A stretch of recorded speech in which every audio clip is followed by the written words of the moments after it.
કેમ છો મિત્રો? જય શ્રી કૃષ્ણ. બધા મજામાં છો ને? મસ્તો. હા, કપિલાબેન હવે રસોઈ બનાવવાની તૈયારી કરે છે. લોટ બાંધાય છે.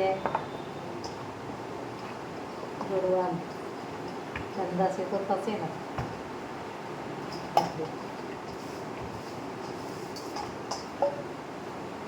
ચાલો જમવા માટે રસોઈ થાય છે.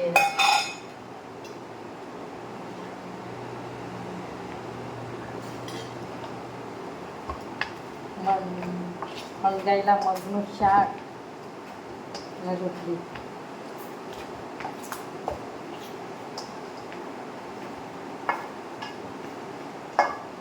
મજા આવશે ગોયડા રોટલી ખાવાની. ગરમીમાં તો કઠોળ સારું જમવાનું હોય છે. કઠોળ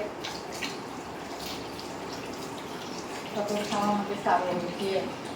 અત્યારના શાકભાજી ગરમીના શાકભાજી ફૂલમાંથી કઠોળ જ ખાવા મજા આવે. હું આશા રાખું છું કે મારા મિત્રો બધા મજામાં હશે. મને લાઈક કોમેન્ટ કરવામાં તમારો પહેલો હાથ છે. મને આગળ વધારવા તમારો સાથનો સહકાર છે. તો મિત્રો, હું આશા રાખું છું કે તમે મારી સાથે છો. એ મને બહુ જ ગર્વ છે.